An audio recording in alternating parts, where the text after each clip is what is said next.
There's something strange that happens when people are pushed to their absolute limit, and it's not what most survival content ever talks about. The people you'd expect to make it through, the physically strong, the disciplined, the prepared, sometimes don't. And the ones who do make it through aren't always who you'd think. That pattern keeps showing up, and it's worth actually looking at why. There's a version of survival most people have in their heads. It looks like someone tough, someone who's trained for this, who knows how to start a fire and find water and move through rough terrain without making a sound. Someone who's physically capable and mentally sharp. That image makes a certain kind of sense. Of course, the strong person survives. Of course, preparation matters.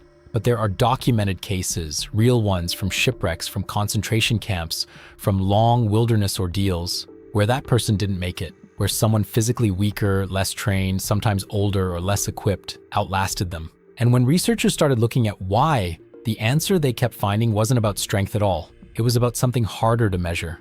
There's a psychologist named John Leach who spent decades studying survival situations, real ones, not simulations, not hypotheticals. He noticed something he called the 10-80-10 rule. In any group facing a genuine crisis, roughly 10% of people respond effectively almost immediately. They stay calm, they think clearly, they take useful action. About 80% kind of freeze. Not in a dramatic way, just a kind of stunned inaction, waiting for someone to tell them what to do. And the remaining 10% respond in ways that actually make things worse. Panic, poor decisions, sometimes complete psychological collapse. The part that surprised me when I first read about this wasn't the numbers. It was who ended up in which group.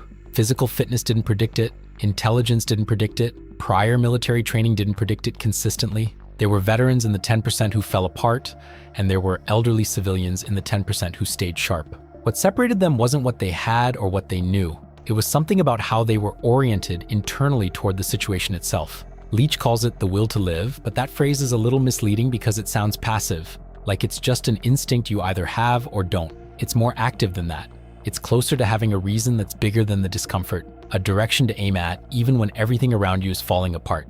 Viktor Frankl wrote about this from inside a Nazi concentration camp, which makes it one of the least theoretical observations on the subject ever recorded. He watched people die in conditions that shouldn't have killed them yet, and he watched people survive conditions that should have. And the pattern he kept observing wasn't about health or youth or physical advantage.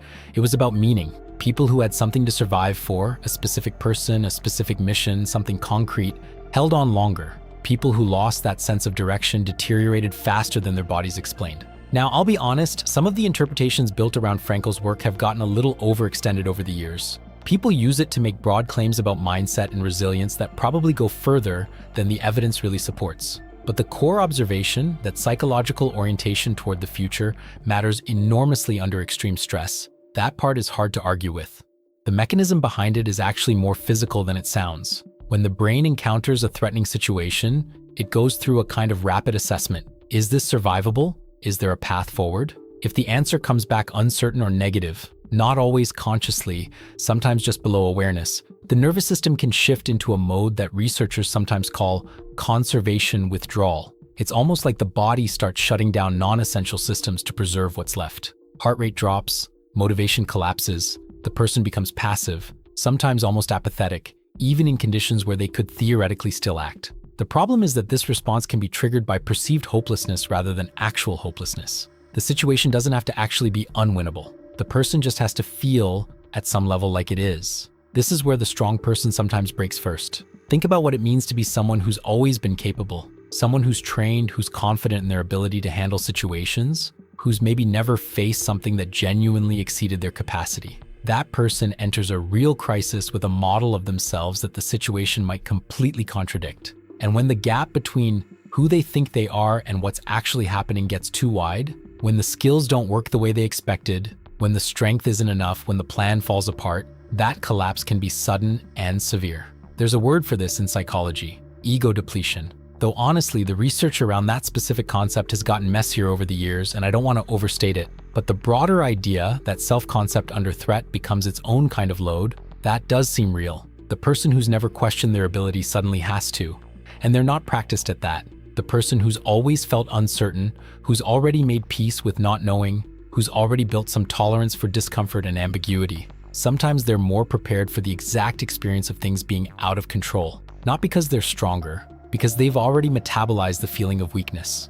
There's another piece of this that doesn't get talked about enough, which is the role of denial in the first moments of a crisis. Most people's initial response to something genuinely dangerous is a form of normalization. The mind reaches for the least threatening explanation it can find. That's not really a fire alarm. That turbulence is probably fine. That noise was probably nothing. Researchers studying disasters have found this over and over. People spend precious early minutes trying to convince themselves that whatever is happening isn't actually happening. The interesting part is that this isn't stupidity. It's an efficient heuristic that works almost all the time. Most things that feel alarming turn out to be nothing. The brain has learned this, so it applies the same filter to situations where it genuinely doesn't apply. The people who override that filter fastest, who look at something and immediately accept that, yes, this is real, this is happening, I need to think about what to do right now. Those people have a significant early advantage. Not because they're smarter, because they've somehow developed a tolerance for uncomfortable truths, a willingness to look directly at bad news without immediately trying to soften it.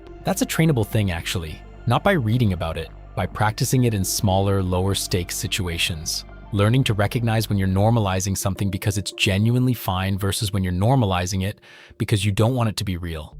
I keep coming back to the same question, which is, what actually creates that orientation? The one that lets someone face a genuinely catastrophic situation and still find a direction to move in? The honest answer is that I don't think there's one clean explanation. Some of it seems to come from having faced real difficulty before. Not manufactured difficulty, not a course designed to simulate hardship, but actual loss or failure or circumstances you didn't choose and had to live through anyway. That kind of experience, when it doesn't destroy you, seems to create something that's hard to build any other way. A kind of tested understanding that bad things can happen and you can still keep going. Some of it seems to come from relationships. People who survive for someone else or with someone else show different patterns than people who are purely focused on their own continuation. There's something about having an external anchor, a real specific person or purpose, that seems to stabilize the psychological system under extreme load. And some of it honestly might just be disposition. Some people seem to be wired to find meaning in difficulty faster than others. I don't know how much of that is trainable versus fixed. That's probably still an open question. What does seem clear is that physical preparation, while genuinely useful, doesn't automatically produce the psychological quality that actually matters most. You can be very well prepared for the physical demands of a survival situation and completely unprepared for the experience of your own mind under extreme stress. That gap doesn't get talked about much. Maybe because it's harder to turn into a gear list or a training routine. Maybe because admitting that the mental side is harder to prepare for is a less satisfying thing to say than just telling someone to add more water to their storage.